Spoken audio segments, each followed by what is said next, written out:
Express से प्रवक्ता असित नाथ तिवारी जी हमारे साथ जुड़ गए हैं। असित नाथ जी, नतीजे आने शुरू हो गए हैं, क्या कहेंगे आप? नहीं, अभी इसको नतीजे नहीं कहेंगे, ये शुरुआती रुझान है। और मुझे 2020 का मतगणना का दिन भी याद है, आपको भी खूब याद होगा कि 2 बजे तक जी महागठबंधन लीड ले रहा था।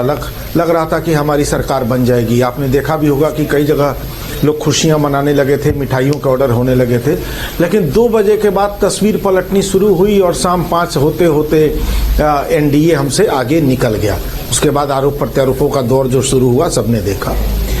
तो ऐसा लगता है कि 11, साढ़े 11, 12 बजे तक तस्वीरें साफ हो जाएंगी। लेकिन 2020 जब मैं याद करता हूं तो लगता है नहीं, थोड़ा और धैर्य रखना होगा। 1:30-2 बजे तक धैर्य रखना होगा समझने के लिए कि कौन जीत रहा है, कौन हार रहा है। फिलहाल अभी शुरुआती रुझान है। अभी तो कुछ देर पहले बैलेट की गिनती शुरू हुई है, पोस्टल बैलेट की। तो अभी कुछ कहना जल्दबाजी होगी। बिल्कुल, अभी कुछ कहना जल्दबाजी होगी। लेकिन जिस तरह से बिहार में चुनाव लड़ा गया, जिस तरह से इस बार क्या लगता है कि कोई मुद्दा दिखा आपको, कोई मुद्दा महसूस हुआ जिस पर वोटिंग हुई हो, या बिहार के जो पुराने समीकरण होते हैं उनके आधार पर वोटिंग हुई है? 2 बातें समझ में आई। एक तो जातीय समीकरण बड़ा महत्वपूर्ण है बिहार के चुनाव में, और आज से नहीं है, जब से हम और आप बिहार का चुनाव देख समझ रहे हैं, हम और आप ये बात महसूस कर रहे हैं कि बिहार में जातीय समीकरण चुनाव में बहुत महत्वपूर्ण होता है। एक जो दूसरी बात इस बार मेरी समझ में आई, जो मैं सीमांचल का प्रभारी बनाया गया था पार्टी की तरफ से इस चुनाव में, तो लगातार उन इलाकों में रहना पड़ा और अलग अलग लोगों से बातचीत का खूब मौका मिला। तो एक परसेप्शन क्रिएट किया गया है कि सनातन की जय जय है। हालांकि क्यों जय जय है इसका जवाब नहीं है। मैंने पूछा कई लोगों से कि आपको क्यों लगता है कि सनातन की जय जय है? क्या दूसरे धर्म के लोग हिंदू बनने लगे हैं, या सनातन हिंदू धर्म के लोगों की गरीबी मिट गई है, या हिंदू के बच्चे अब बीमार नहीं पड़ेंगे? किस तरह से आपको लगता है सनातन की जय जय है? तो इसका स्पष्ट जवाब नहीं था। बस वो लोग ये कह रहे थे कि टीवी अखबार सब में तो बता रहा है कि जब से मोदी जी आए हैं तब से सनातन की जय जय है। तो एक अजीब परसेप्शन है जिसका कोई मतलब लोग समझ नहीं पा रहे हैं कि इसका मतलब क्या है। लेकिन लोगों को लग रहा है कि सनातन की जय जय, इसलिए भाजपा को वोट कर देना है। तो इस तरह का भी एक बड़ा वोटर वर्ग खड़ा हुआ है। जो एक क्लास है यूथ जिसे जॉब चाहिए, वो नौकरियों के साथ खड़ा है। सरकारी नौकरी वाले ओपीएस के साथ खड़े हैं। हालांकि इनकी संख्या बहुत कम है, फिर भी कांटे का मुकाबला नजर आया मुझे वहां। एक तरफा कोई लड़ाई नहीं दिखी कहीं भी। बिल्कुल। और नीतीश जी कितने बड़े फैक्टर रहे असित जी, आप ये बताइए। हाँ, ये एक महत्वपूर्ण सवाल है। देखिए, विपक्ष के तौर पर, नीतीश कुमार का विरोधी होने के तौर पर पूरी ईमानदारी से हम सबको ये स्वीकार करना होगा कि हम पिछले 20 वर्षों में नीतीश कुमार का विकल्प नहीं पेश कर पाए हैं। आप नीतीश के कामों की आलोचना कर सकते हैं, आप नीतीश के कामों की तारीफ कर सकते हैं, उनके कार्यकाल में 100 कमियां हम गिना सकते हैं। ऐसा नहीं कि कमियां उनसे नहीं हुई हैं, बड़ी बड़ी कमियां उनकी सरकार में हुई हैं। बावजूद इसके, जबकि कई सारे बड़े इश्यूज थे, ये विपक्ष का आरोप नहीं था, बल्कि महालेखाकार की रिपोर्ट जो विधानसभा में पेश होती है, उस रिपोर्ट में कहा गया है कि 71,000 करोड़ के गबन की आशंका है। सृजन घोटाला, 1,000 करोड़ के सृजन घोटाला का आरोप भी इसी सरकार पर है। मुजफ्फरपुर बालिका गृह कांड इसी सरकार पर है। अभी जो 2023 का एनसीआरबी का आंकड़ा पहले जारी हुआ है काफी देर से, उस आंकड़े में बताया गया है कि हत्या के मामले में बिहार दूसरा सबसे बड़ा स्टेट है। और अन्य कई कमी आप गिना सकते हैं। शिक्षकों की हालत आप देख रहे हैं, भारत में सबसे कम तनख्वाह बिहार के शिक्षकों को मिलती है। पुराने जो उनके स्कूल के पीएन हैं, चपरासी हैं, उनकी तनख्वाह नीतीश कुमार के बहाल किए एचएम की तनख्वाह से अधिक है। हेडमास्टर जो। लेकिन असित जी, जिन घोटालों की आपने बात की, वो घोटाले या वो आरोप वो अदालत की चौखट पे भी हैं, और जब तक अदालत कुछ नहीं कहती है तो आखिर जनता कैसे मान ले कि क्या गड़बड़ी हुई है, कितने की गड़बड़ी हुई है? उसका तकनीकी पक्ष समझना होगा, क्योंकि वो सीएजी की रिपोर्ट है। सीएजी एक अथॉरिटी है और सीएजी की रिपोर्ट है। सीएजी की रिपोर्ट पर सरकार को जवाब देना होता है, उसके बाद ही वो मामला कोर्ट में जाता है। सीएजी अपने आप में एक अथॉरिटी है, आप सीधे उस मामले को कोर्ट में नहीं ले जा सकते। तो सीएजी ने गबन की आशंका जताई है। उसके बाद चुनाव का समय आ गया तो सरकार ने जवाब दिया नहीं। उसमें अगली जो भी सरकार बनेगी, चाहे हमारी बने चाहे इनकी बने, उसको जवाब पेश करना होगा सीएजी को।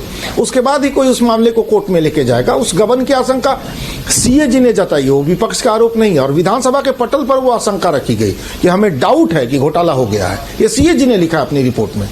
तो खैर वो कोर्ट में तो जाएगा, आज नहीं तो कल जाएगा, जब सरकार का जवाब सीएजी को चला जाएगा। 3 नोटिस के बाद अगर सरकार जवाब नहीं देती है तब हम आप कोई भी उसे कोर्ट में ले जा सकता है। तो आज न कल तो वो कोर्ट में जाएगा ही और सरकार को जवाब देना होगा, जो भी सरकार आएगी।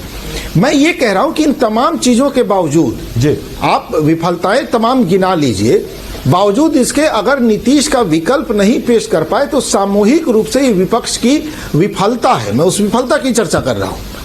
पूरा विपक्ष इस मामले में विफल रहा। वो आज भी नीतीश का विकल्प नहीं पेश कर पा रहा है जनता के बीच। आज भी नीतीश कुमार जनता के बीच सबसे विश्वसनीय चेहरा है। तो हमें अपनी इस कमी को स्वीकार करना होगा। और बिल्कुल। और आसिफ जी देखिए, जो मुद्दे अभी आप बता रहे थे, ना तो आरजेडी और ना आप लोगों की पार्टी इन्हें मुद्दा बना पाई बिहार में। ये वाकई में मुद्दे थे जो लोगों को अपील करते, लेकिन मुद्दा तो कुछ और बन गया। राहुल जी भी आए तो वो वोट चोरी को मुद्दा बनाया।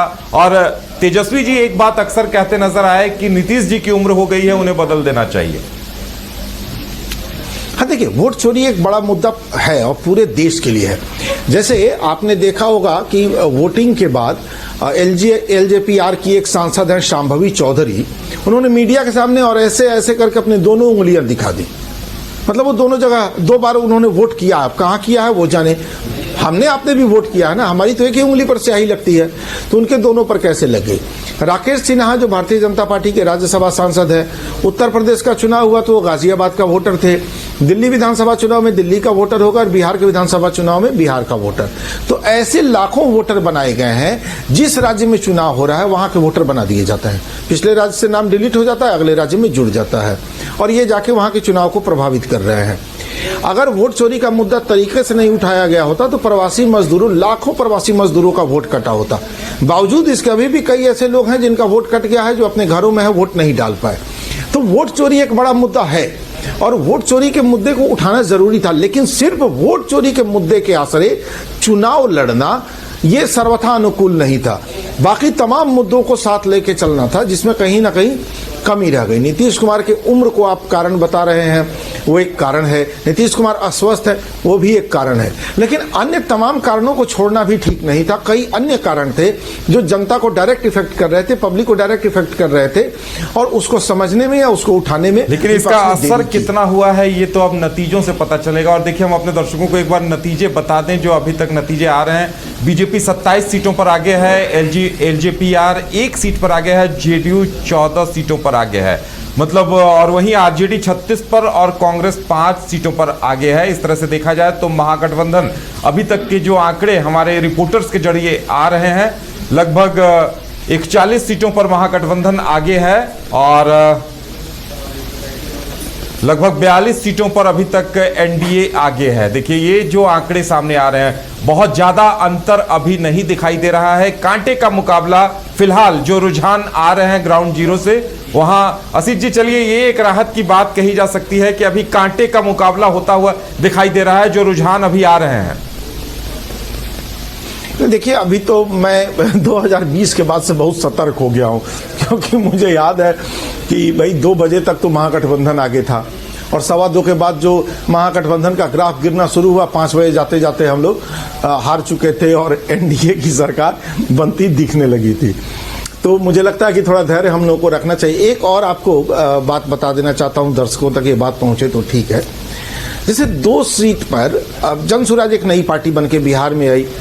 ये ठीक है कि समाजवादी आंदोलन से जितने भी राजनीतिक दल निकले, उन सब ने जातिवाद को खूब बढ़ावा दिया। नाम रखा समाजवाद का, लेकिन सही मायने में उन्होंने ही जातिवादी राजनीति को सबसे ज्यादा ताकत दी। तो एक नई पार्टी आई जनसुराज, जो कह रही थी कि हम जाति की बात नहीं करेंगे। लेकिन मजेदार बात आप देखिए कि सीमांचल की एक सीट पर चूंकि मैं वो पूरा घूम रहा था तो मुझे ऐसा लगा कि जोकीहाट जनसुराज काफी मजबूत स्थिति में है। तो जनसुराज क्यों मजबूत स्थिति में है? कोई इश्यू नहीं है, कोई असली मुद्दे नहीं है। जनसुराज वहां इसलिए मजबूत स्थिति में है कि चूंकि जो जनसुराज के प्रत्याशी उनके पिताजी कभी एक बड़ा चेहरा हुआ करते थे, अपनी बिरादरी के, अपनी कौम का बड़ा चेहरा हुआ करते थे, तो उनके बेटे चुनाव में आ गए हैं तो उनके कौम के लोग ऐसे ही जुड़ गए। ठीक उसी तरह पूर्वी चंपारण के सुगौली में, चूंकि वो पश्चिमी चंपारण मेरा गृह जिला है, पूर्वी चंपारण से काफी करीब रहा हूं मैं, तो सुगौली में कैसे भाई जनसुराज लड़ाई में आ गया? तो ठेठ जाति का मसला आया कि भाई वो फलां जाति के हैं, उस जाति की आबादी यहाँ ठीक ठाक है, अपनी जाति का कोई और नहीं है तो हम इस जाति पर सवार हो जाते हैं। मतलब जनसुराज भी कोई बेहतर विकल्प नहीं पेश कर पाया। वो भी उसी जाति के खांचे में है, वो भी उसी धर्म के खांचे में है जिसमें लंबे अरसे से हम लोग फंसे हुए हैं, और हमारी दुर्दशा का ये कारण भी है। बिल्कुल रशीद जी, देखिए जनसुराज को लेकर खूब चर्चा थी, लेकिन जनसुराज छोड़कर कुछ लोगों का मोह भंग हुआ जो सालों से जनसुराज के लिए काम कर रहे थे, और उन्होंने जनता के बीच जो बातें रखी उससे कहीं ना कहीं जनसुराज की छवि को भी नुकसान पहुंचा।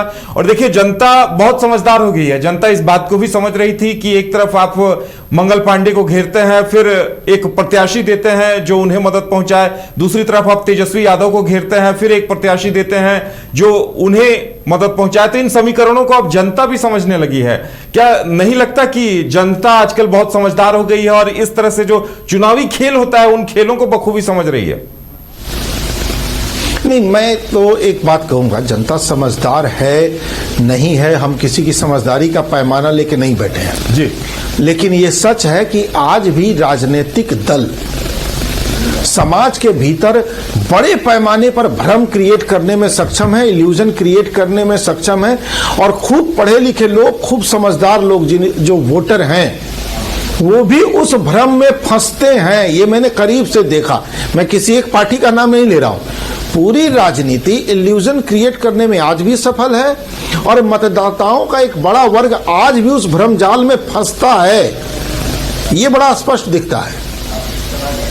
बिल्कुल, सनातन की जय जय है, या फला जीत जाएंगे तो उनकी जाति का बड़ा भला हो जाएगा, फला जीत जाएंगे तो उनके धर्म का बड़ा, अरे उनके अपने बाल बच्चों का भला होता है यार, जाति का क्या भला होगा?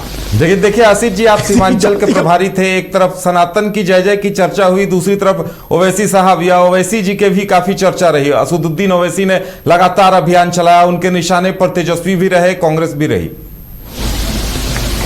आप देखिए ना, असदुद्दीन ओवैसी क्या बात करता है? असदुद्दीन ओवैसी बात करता है मजहबी धर्म की, जो बातें भाजपा करती हैं एक तरफ, तो दूसरी तरफ वो आदमी बातें करता है। लेकिन असदुद्दीन ओवैसी के भी समर्थक हैं, जैसे भाजपा के समर्थक हैं, असदुद्दीन ओवैसी के भी समर्थक हैं। वो आदमी भी हमारी आपकी मूल समस्याओं की बात नहीं करता, वो आदमी भी भारतीयता की बात नहीं करता, वो आदमी भी एक नेशन के तौर पे एकजुट होकर हम कैसे आगे बढ़े इसकी बात नहीं करता। एक परिवार के उदाहरण के तौर पर आप लीजिए कि अगर आप 2-3 भाई हैं और भाइयों में आपस में एकता नहीं रहेगी तो पड़ोसी आप पर हावी हो जाएंगे। ठीक उसी तरह देश होता है, तमाम जाति धर्म के लोगों के बीच अगर आपसी एकता नहीं होगी तो देश कमजोर होगा। तो ओवैसी क्या करते हैं? ओवैसी भी उस एकता के खिलाफ बात करते हैं जैसे भाजपा करती है, तो ओवैसी के भी समर्थक है। यही मैं आपको कह रहा हूं कि आज भी राजनीतिक दल प्रबुद्ध जनता को अपने भ्रम जाल में फंसाने में बहुत सक्षम है, और वो फंसा ले रहे हैं और जनता फंस रही है।